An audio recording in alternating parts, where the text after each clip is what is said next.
Chair calls Amanda Edwards.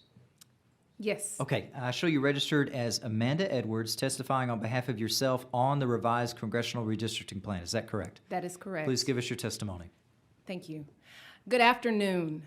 My name is Amanda Edwards, and I'm a former at-large Houston City Council member, also a candidate for the 18th Congressional District seat now left vacant. I am also a proud resident of the 18th Congressional District. I am here today to offer my remarks on behalf of the 800,000 people who have been without a voice, who have been without their vote, who have not had the federal advocacy that one enjoys when they have their voting member in place. You see, we've experienced quite a bit of loss in the 18th. We've lost both Congresswoman Sheila Jackson Lee and Congressman Sylvester Turner within less than 1 year of each other.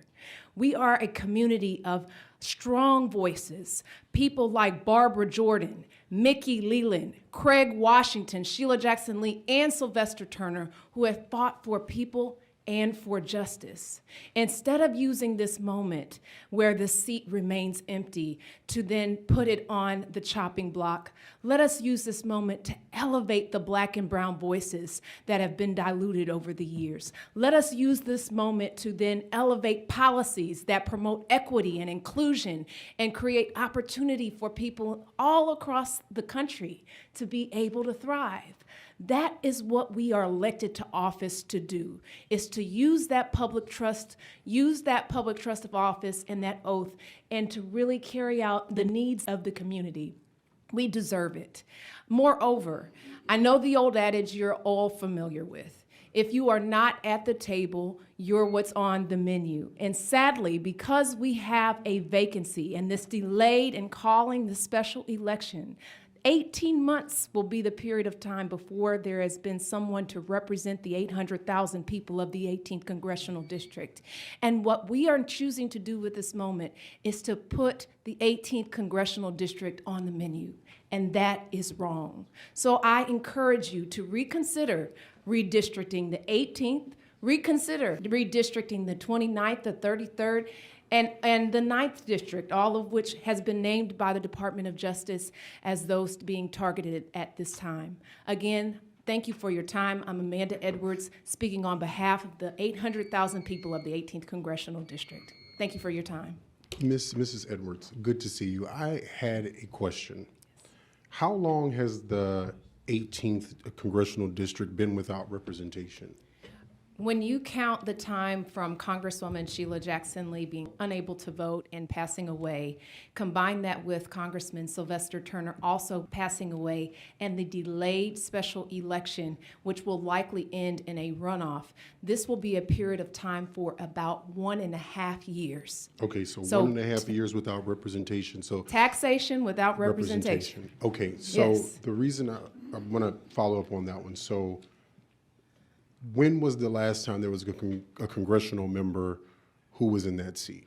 March 5th is the date of Sylvester Turner's passing. March 5th. Okay, so since March 5th, that seat has been without representation, and the governor called an election, and that's going to be a special election. And when is that? November 4th, 2025. Of this year? Of this year. Okay. The special election could have been called as early as May of 2025. Per our statutes. Do you know when redistricting was put on our call?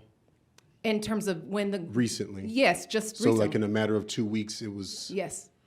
It was issued out, and then we're having hearings on it. So, okay, so congressional maps are important when it's for something else. Thank you so much. Thank you. Ms. Edwards, first of all, I want to thank you for lifting up some very important names, including someone that many of us served with in Sylvester Turner, and still kind of reeling from the loss of his leadership. But you lifted up a lot of names that have been strong voices for a community that you're a part of. You said you live, reside in Congressional District 18, is that right? Born and raised. In echoing Representative Manuel's comments, there's been no voice. After all the strong voices you listed, there's been silence in terms of representation for the people that reside in that district. And by the time we get to a runoff, like you said, likely a runoff, right, there's various people that are running. And we don't know exactly when that runoff would be, right? That's all. Potentially January of 2026. And in the middle of that, we have a DOJ letter in front of us listing this district as one that should be dismantled. So after being silenced for over a year and a half, the next step could be to remove a voice altogether. Permanent. Tell me, a reconfiguration of this district, how would it dilute the voice? How would it dilute the voting strength of the people that you live with, that you were born and raised with? How would it dilute that voice and strength to elect a candidate of their choice? You know, we have so many people, a strong legacy of former servant leaders who've served this seat.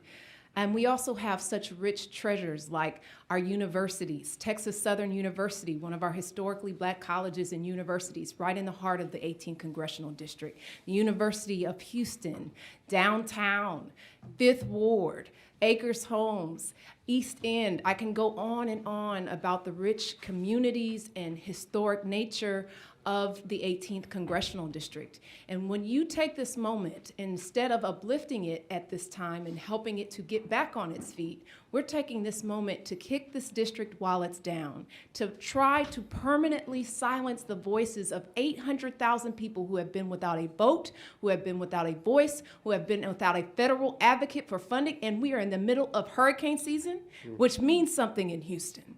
So to do that now, to do that in a time in which we need to find ways in which we're uplifting and providing more resources and support is egregious. And we would not only permanently silence these voices, but we would also be encouraging others to follow suit.